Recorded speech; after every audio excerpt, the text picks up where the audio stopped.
Daniel had never seen a sky like this before. Varela's sky was soft blue in the day, but when night came, the stars glowed red and green, like dancing fireflies frozen in the sky. It made Earth's sky feel empty. He stood near the energy dome, on the human side of the colony, holding a small tool case. The cool breeze carried the scent of something sweet and unfamiliar. It wasn't flowers. It was something alien, yet comforting. Varela was a shared colony. Humans had arrived just 20 years ago, and the Thalatal, graceful beings with glowing silver eyes, had allowed them to stay. But there were strict rules: no close friendships, no personal bonds, and absolutely no relationships between species. It was for peace, the council said. Daniel didn't argue. He was here to work, not to cause trouble. He was a simple engineer, quiet and careful, with little interest in politics. But that was before he met her. Her name was Lyra. He first saw her in the botanical dome, surrounded by glowing plants and soft blue vines. She was kneeling beside a flower that looked like crystal and moved slightly as if it breathed. Her silver eyes were focused, and her long hair, dark with faint white streaks, was tied loosely behind her. He didn't mean to speak. He had only stepped in to fix a broken sensor. But when he saw her, the words slipped out. That flower, it's beautiful. Lyra looked up slowly. There was no fear in her eyes, no surprise, just calm. She tilted her head, then spoke in a quiet voice. It's called a Varnis bloom. It responds to truth. Daniel blinked. Truth. If you lie near it, it closes. If you speak truth, it glows. He gave a short laugh, unsure if she was joking. But the flower really did pulse with a soft blue light as they spoke. Then it likes what you said, she added softly. That was the beginning. The next few weeks, Daniel found reasons to visit the botanical dome more often. Sometimes the sensor needed checking. Sometimes it was water flow. Sometimes he just wanted to be there. And every time, Lyra was there too. They spoke quietly, always keeping distance. They talked about simple things: Varela's weather, Earth's oceans, how Thaler music used light instead of sound. Daniel told her about chocolate, and she promised one day to make him taste a fruit called Celen. They never spoke about feelings, never about rules, but silence can carry more meaning than words. One day, as Daniel walked toward the dome, a storm rolled across the hills. It was violet and silver, strange and beautiful. He entered the dome and found Lyra standing under the tall vines, her face tilted toward the glass roof as rain tapped above them. You came in this storm? She asked. He shrugged. Didn't want the lights to break down. She smiled. You're lying. The Varnis bloom behind her glowed bright. Daniel smiled back. Maybe I just wanted to talk to you. This time, Lyra didn't look away. Her silver eyes held his.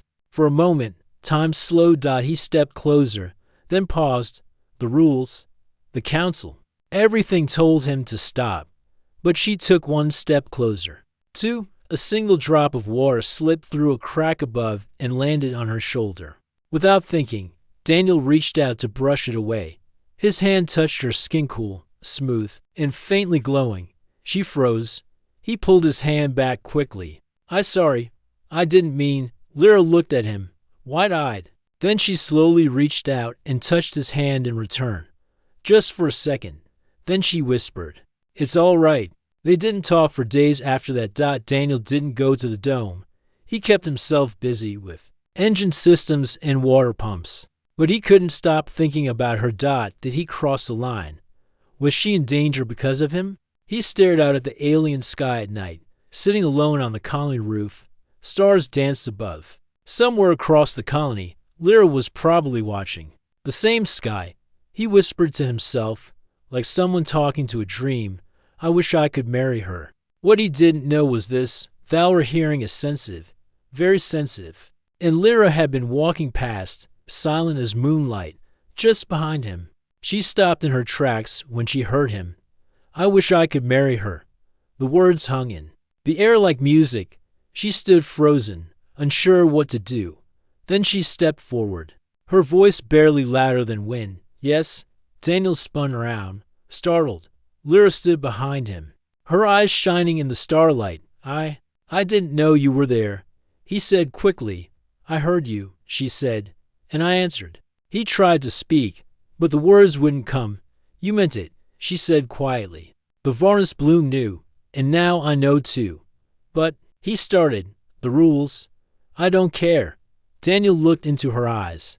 She wasn't joking. She wasn't confused. She had chosen, and in that moment, Daniel knew something deep in his heart. He had chosen to, not with loud promises, but with quiet truth. In this strange world, with glowing plants and alien skies, he had found something rare. Something real. The night after Lyra whispered her answer, Daniel didn't sleep. Her voice kept echoing in his head, just one word. Yes. He had whispered a wish, not expecting anyone to hear, and somehow she had answered. Daniel didn't know what to do. He sat alone in his small room, watching the lights on his data tablet flicker. Outside, the sky was dim with early morning fog. The colony was still quiet, still asleep.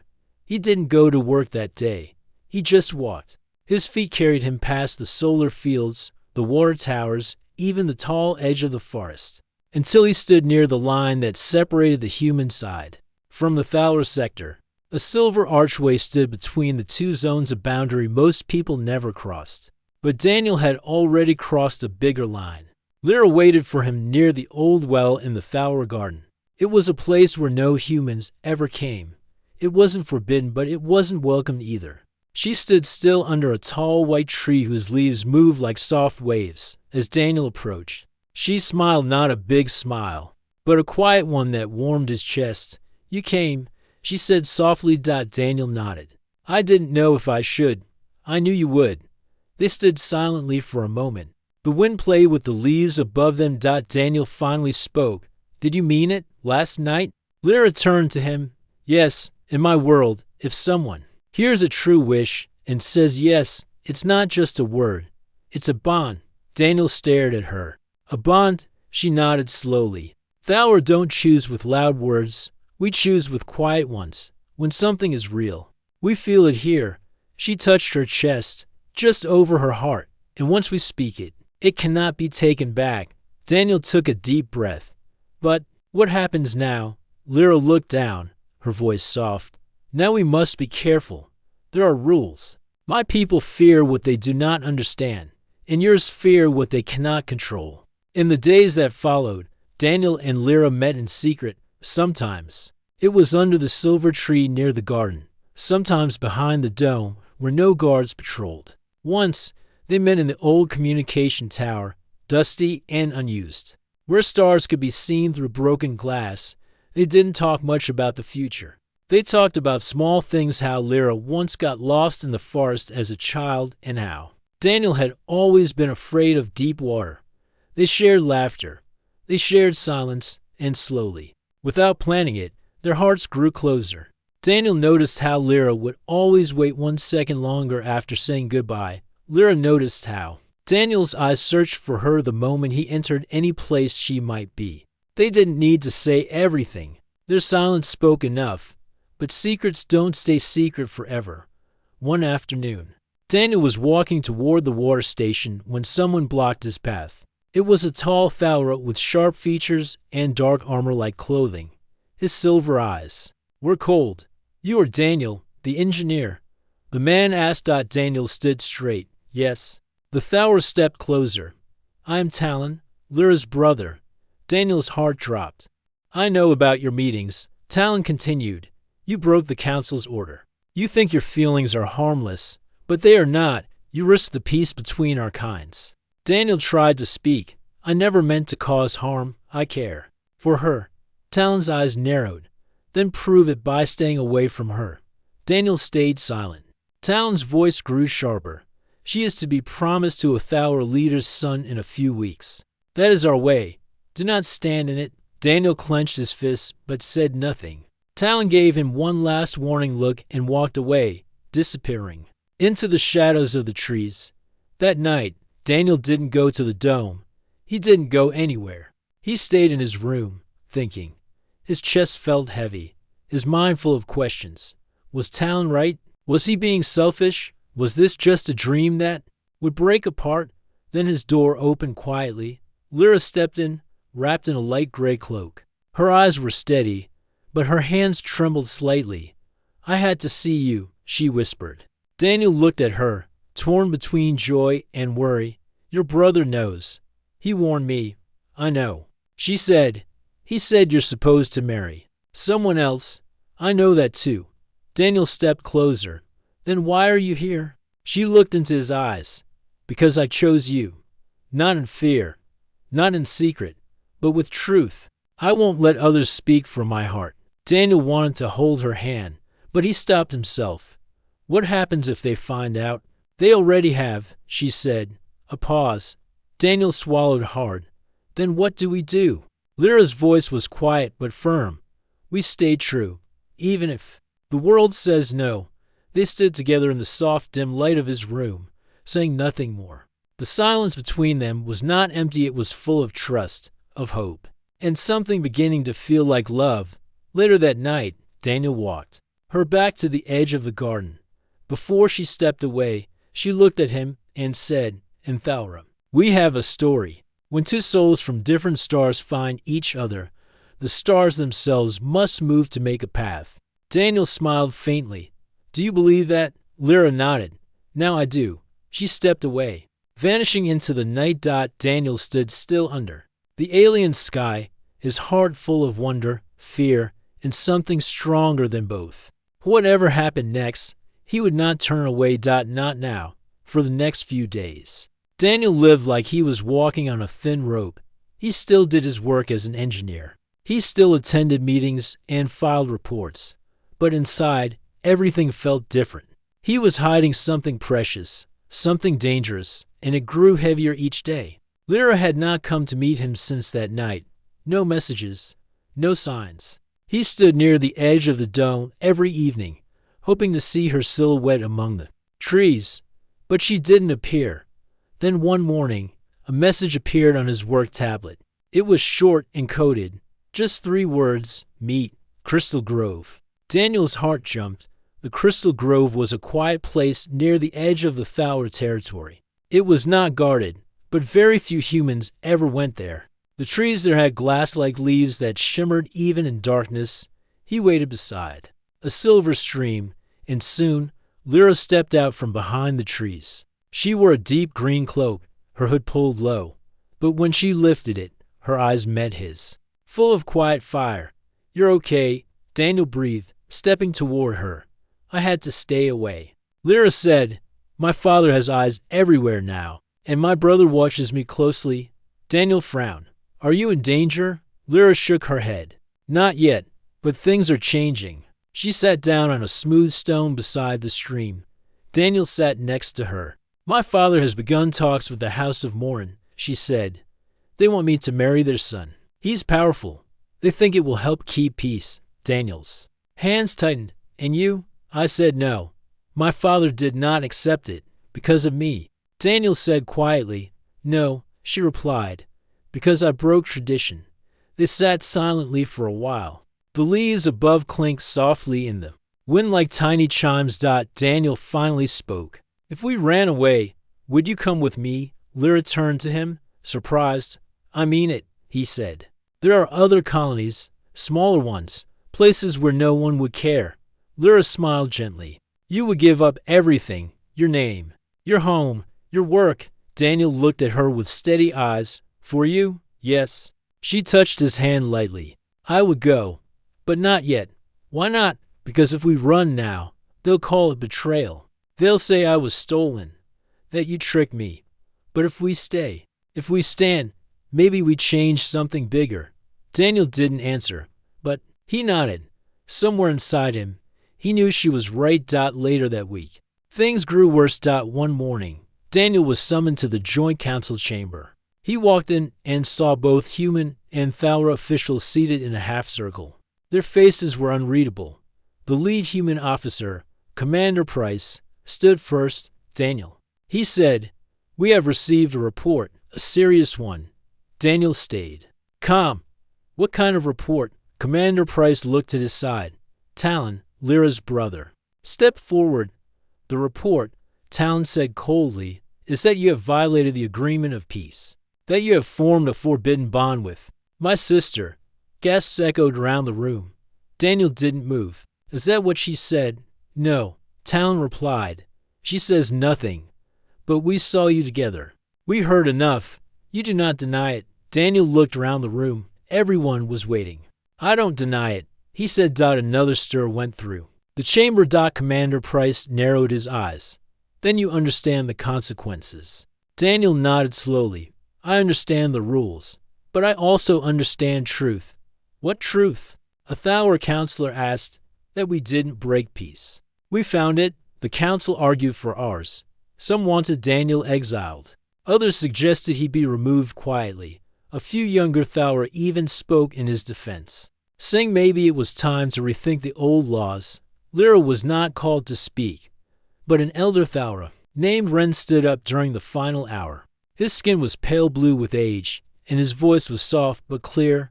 I once loved a human, Ren said, surprising everyone. It was many years ago. We hid it, denied it. In the end, fear won. She left. I never saw her again. He paused. But I still believe. If we had spoken then, maybe the world would have listened. He turned to Daniel. Perhaps now is your chance to speak and be heard. That evening, Daniel returned to his quarters. Lyra was waiting there in the dark. They're going to exile you, aren't they? She asked. Not yet. He said. They want proof. Proof that we aren't just pretending. Lyra tilted her head. How do they expect proof? They want us to take the trial of unity, Daniel said. Lyra's eyes widened. That's a sacred test. Few take it, even fewer return. Daniel nodded. We enter the forest. Together, if we come out with the harmony bloom, they'll accept us. Lyra stepped closer. It only blooms for those who are truly united. In heart, in thought, in spirit. Daniel reached for her hand.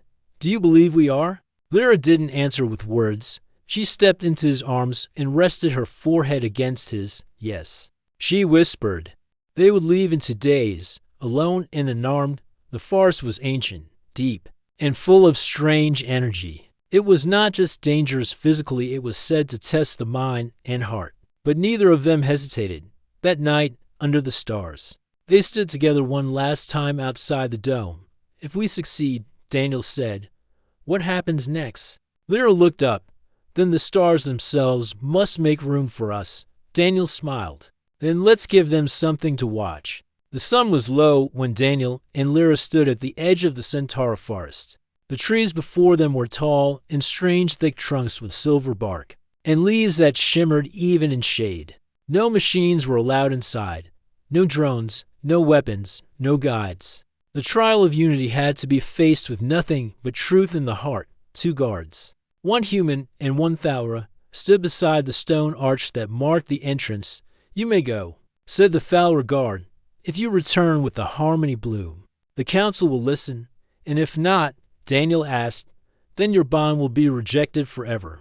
Lyra reached for Daniel's hand. We are ready. They stepped forward together, crossing the line between safety and the unknown. The air inside the forest was different. It was warm, but not heavy. The light filtered through the glowing leaves in soft patterns. Strange sounds echoed in the distance, gentle whistles, soft hums. It felt like the forest was breathing. This place is alive, Daniel whispered. Lyra nodded. The forest listens. It watches. It tests. They walked carefully, hand in hand. The path was unclear. Every direction looked the same, yet somehow their feet seemed to know where to go. Hours passed. The sun above became hard to see through the thick canopy, but the forest itself gave light, glowing mushrooms along the base of trees, and small flying lights that darted between branches. They came to a clearing with a pool of still water. The surface was like a mirror. Lyra stepped toward it. This is the pool of truth. Daniel looked at his reflection and saw something strange. It was himself, but tired, broken, alone. This is who you become, said a voice in the air, if you turn away from what matters. Lyra saw herself standing in a royal robe beside a man she didn't love. Her face looked cold and empty. They turned away from the pool and walked on, their hands still tightly held. Soon, They reached a narrow stone bridge over a deep mist-filled ravine. A figure stood in the middle of the bridge. Daniel froze. It was someone from his past, his older brother, Thomas, who had died years ago in a war. Dan. The figure said, "You left Earth. You left your people. For what? For a dream?" Daniel stepped back, shaken. "It's not him," Lyra whispered. "It's the forest. It tests your fear." The figure stepped closer. "She's not like you. She doesn't belong with you. She'll leave one day, and you'll have nothing." Daniel closed his eyes. He remembered Thomas's real voice. It had been kind, never cruel. "I'm not afraid," Daniel said quietly, "because she's not just anyone. She's everything." The figure vanished. They crossed the bridge together. Later, when night had fully fallen, they reached a circle of ancient stones. In the center grew a small plant with 3 buds. None of them open. Lyra knelt before it. "This is the harmony bloom." Daniel knelt beside her. "Now what?" he asked. "We speak the truth," she said, aloud, from the heart. "If the forest accepts it, the bloom will open." Daniel looked at the plant. Then he looked at her. "I didn't come here for the council," he said. "I came because I don't want a life without you. I never believed in fate, but now I believe in us." Lyra's voice followed, soft and clear. "I was raised to follow duty, to serve my people, but my heart never listened to duty. It listened to you." A warm wind passed through the circle. The buds began to tremble, slowly. One of them opened, then the second, then the third. Inside each was a different color: blue, gold, and violet. The colors danced like fire in the petals. Lyra touched the center of the flower. It did not close. "It has accepted us," she whispered. Daniel stared in wonder. "It's beautiful." "You are the first human to ever see it bloom," Lyra said. They returned from the forest at dawn. The guards saw the flower and stepped aside without a word. Word spread quickly through the colony. The impossible had happened. A human and a Thalra had passed the unity trial together. The council gathered again that afternoon. This time, the chamber was filled with many more people, humans and Thalra, young and old, curious and waiting. Daniel and Lyra stood before them, side by side. Commander Price was the first to speak. "You have completed the trial. We cannot deny that." Talon stood as well. His face was unreadable. The harmony bloom opened. "That is not something that can be faked." An older Thalra woman asked, "Do you still wish to stand together, even if this bond means giving up many things?" Daniel looked at Lyra. "Yes, I do." Lyra nodded. "I do." The chamber was silent. Then Elder Wren stepped forward. He took the harmony bloom gently from Lyra's hands and placed it in a crystal bowl at the center of the room. "It is chosen," he said. "Now we must choose two." The vote took ours. Some argued, some hesitated, but many, after seeing the unity between the two, began to change. In the end, the council passed the decision. Their bond would be accepted. But there was a condition. Daniel must remain on Varela. Earth was not yet ready. Daniel didn't even hesitate. "Varela is my home now." Lyra's eyes softened, full of quiet pride. Outside, people began to gather. Some cheered. Others just watched in awe. A young Thalra girl walked up to Daniel later and asked, "Can humans and Thalra really be together?" Daniel smiled. "We already are." That night, Daniel and Lyra stood under the twin moons of Varela. The harmony bloom had been planted near the silver tree where they first met. It glowed gently in the moonlight. "I didn't think the world would change," Daniel said. "But it did." Lyra nodded. "Because we didn't run." He turned to her. "Are you still sure?" She took his hand. "With all my heart," and for the first time in both their worlds, truth and love had broken a lie and built something better. The sun was rising over the twin moons of Varela when Daniel and Lyra prepared for their next challenge. The trial of unity had proven their bond, but the council was still cautious. They demanded one last test to show that their love was not just a fleeting feeling but something strong and true. "Retrieve the crystal flower from the heart of Centaura Forest," the council's messenger had said. "Bring it back. Let the flowers bloom. Prove your unity." Daniel looked at Lyra, concern flickering in his eyes. "The heart of the forest? That place is dangerous. Lyra smiled gently. We passed the trial of unity. We can do this, Daniel. Together. Daniel nodded. Together. They packed light, only water, a small knife, and the knowledge they had gained from the forest before. No weapons, no technology, just their trust in each other. As they stepped into the forest, the familiar sound surrounded them, the soft hum of glowing leaves, the gentle rustling of unseen creatures, and the distant calls of night birds. The deeper they walked, the thicker the trees became, the air grew cooler, and the light dimmer. Shadows danced, and the path was harder to see. Stay close, Lyra whispered, her hand tightening around Daniel's. Daniel felt his heartbeat quicken, but he held her hand tighter. Suddenly, a strange feeling filled the air. The forest seemed to grow quiet. Even the glowing lights vanished. Ahead, a large stone blocked the path. On it, strange markings glowed faintly. Lyra studied the symbols. This is a test. The forest watches who enters the heart. Daniel touched the stone. What do? We must step forward with open hearts, Lyra said. No fear, no lies. They took a deep breath and stepped past the stone. As they entered the heart of the forest, the air shimmered with magic. The trees here were taller, and their leaves shone like stars. Suddenly, the ground trembled, and shadows appeared, strange creatures with glowing eyes and silent wings. Daniel's heart raced. What are those? Lyra whispered. Centaur guardians. They sense fear and falsehood. We must stay calm. The creatures circled them, slow and careful. Daniel felt a cold fear creep in, but he looked at Lyra's calm face and found strength. We belong here, he said softly. Together. The creatures stopped and slowly vanished into the trees.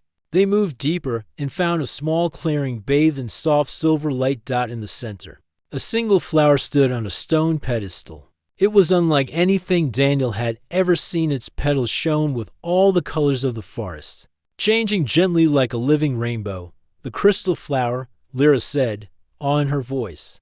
Daniel stepped forward to take it, but the flower's petals closed tightly. It won't open, he said. Lyra stepped beside him. The flower only blooms for those who are truly united. They looked at each other.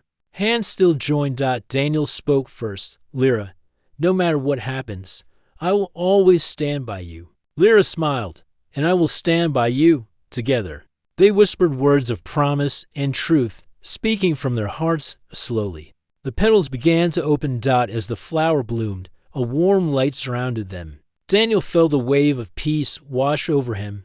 The forest seemed to hum with approval. Suddenly, the petals released tiny glowing seeds that floated around them like stars. Lyra caught one gently. These seeds will grow in our hearts. Daniel looked at her and said, we've proven ourselves. Hand in hand, they left the heart of the forest. When they returned to the colony, the council waited. Daniel held the crystal flower high. It has bloomed for us, he said. Lyra added, our bond is true. The council nodded, respect in their eyes. From that day, Daniel and Lyra were no longer just a human and an alien girl. They were symbols of hope and unity. The colony buzzed with news of the crystal flower. Word spread quickly. Daniel and Lyra had entered the heart of the centaur forest and returned with the glowing bloom. It was something no one had done before, not even Thaur elders. Some people celebrated. Others remained silent, unsure how to feel. The council placed the crystal flower in a glass chamber at the center of the colony. Its shifting colors reflected on the walls, casting soft light even at night. People came from both sides, humans and Thaur, to look at it. Many had questions in their eyes. Few had answers. Daniel and Lyra stayed away from the crowds. They walked through the quiet garden, near the Thaur side, holding hands, their steps slow and thoughtful. They look at us like we're something strange, Daniel said softly. Lyra nodded. Because we are strange, but also something new. Daniel sat on a bench beneath a glowing tree. Some humans still whisper. They say I've betrayed my kind. Lyra sat beside him. Some Thowers say I've shamed my family. They were silent for a moment. Do you regret it? Daniel asked. Lyra looked at him with calm eyes. No, you are my choice, my truth. I only wish others could see what I see. Daniel reached out and took her hand, then let them see. A few days later, the council arranged something unexpected, a public gathering in the Unity Hall. It was the first time humans and Thaura would sit together to listen to a Bond story. Between species. Daniel stood nervously behind the curtain. I'm not good at speaking to crowds, he whispered. You speak fine to me, Lyra replied gently. He smiled. That's different. You make it easy. Lyra touched his arm. Just speak the truth. The same truth you told the forest. The hall was full. Humans in clean gray uniforms sat beside Thaura in flowing robes. The glowing crystal flower sat between them on a clear platform. When Daniel and Lyra stepped onto the stage, the crowd grew silent. Daniel took a deep breath and spoke first. I came to Varela to fix energy systems. Not to fall in love, he said. But sometimes the heart doesn't ask permission. He looked at Lyra. She listened when no one else did. She saw me not just as a human, but as a person. Lyra stepped forward, her voice calm and strong. In my world, feelings are not always spoken. But when I met Daniel, I felt a quiet bond forming. He was kind, honest, not afraid to care. She paused. We didn't choose this because it was easy. We chose each other, even when the world told us not to. The room remained silent. Then, slowly, people began to clap. A few at first, then more, until the entire room filled with soft, respectful applause. Outside the Unity Hall, reporters and messengers waited. News of the speech traveled quickly to Earth. And to the far Thaura cities, some praised them, others warned that bonds between species could cause problems. But the young began to listen. A group of Thaura students sent a message to Lyra. You've opened a door for all of us. A human girl from Earth sent Daniel a letter. My brother loved the Thaura, but he was too afraid to say it. You gave him courage. Daniel read the letter twice. Then he looked at Lyra and smiled. The days turned peaceful. Daniel continued his work, now as a bridge between engineers from both worlds. He helped design the first human Thaura water system. Lyra taught young Thaura how to speak human languages and helped humans understand Thaura history. They weren't just in love, they were becoming symbols of a new future. But not everyone was happy. One morning, a small group gathered outside the Unity Hall, holding signs with sharp words, "Stay with your own. Keep our world pure." Daniel saw them while passing. He stopped, his heart heavy. Lyra joined him. They are afraid, she said. Daniel frowned. Afraid of what? Change, Lyra said. Fear often hides behind anger. Suddenly, a stone flew through the air and struck the side of the building. A guard stepped forward to stop the group, but Lyra held up her hand. She walked calmly to the front of the protest. I will not argue with you, she said gently, but I will ask, is fear stronger than truth? Is hate stronger than love? The crowd fell silent. No law can force your heart to accept us, she continued. But hearts can learn, if you let them. Then she turned and walked back to Daniel. He whispered. That was brave. Lyra answered softly. So was falling in love with a human? That night, as the stars lit up the sky, Daniel and Lyra walked to the hill above the colony. They lay on the grass and watched the constellations. The crystal bloom's light glowed faintly behind them. Do you think we'll always be watched like this? Daniel asked. Maybe, Lyra replied. But maybe one day, it won't be strange anymore. It'll just be normal. Daniel turned toward her. You've changed my life, and you've changed mine. They watched a comet streak across the sky. To colors a trail of gold and blue, side by side. Like them, years passed. The world of Varela changed slowly but deeply. What started with one human and one alien girl had grown into something far bigger. Daniel and Lyra's bond became a story told in schools. Young people, both human and Thaura, now walk side by side in learning halls, sharing languages, dreams, and futures. They call it the new time. But to Daniel and Lyra, it was simply life shared, real, and peaceful. Daniel stood by the solar platform, tightening a small bolt on the new power relay. A soft breeze moved through the tall glowing trees. The colony had grown no longer just tents and metal boxes, but homes built with care. shaped by both human hands and Thauer stone. A child's laugh echoed nearby. Lyra appeared, walking slowly. Through the garden, a small girl walked beside her, clutching her hand. Her skin was soft silver, her hair dark like Daniel's, and her eyes the glowing violet of her mother. She saw Daniel and ran toward him. Papa. He knelt and caught her. In his arms, Lyra smiled. She said she wanted to help you today. Daniel looked at his daughter. You ready to fix energy systems? The girl laughed.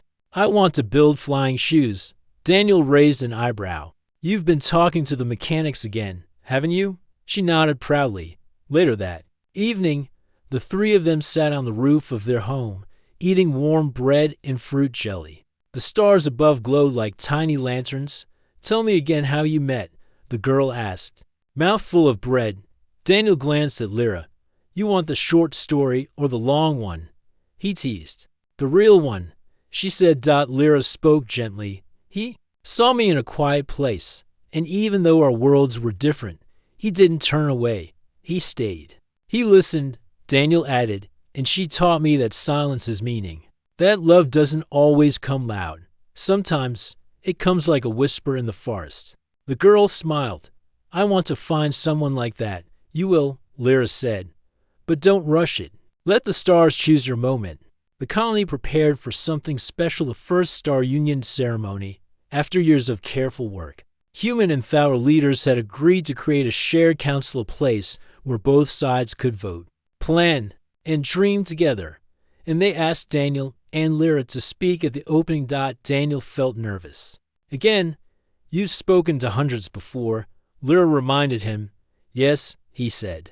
But this feels like the last page of a book, or the first page of a new one, Lyra replied. The Unity Hall was larger now, its walls built from both smooth Thauer stone and shining human steel. Lights danced across the ceiling like stars.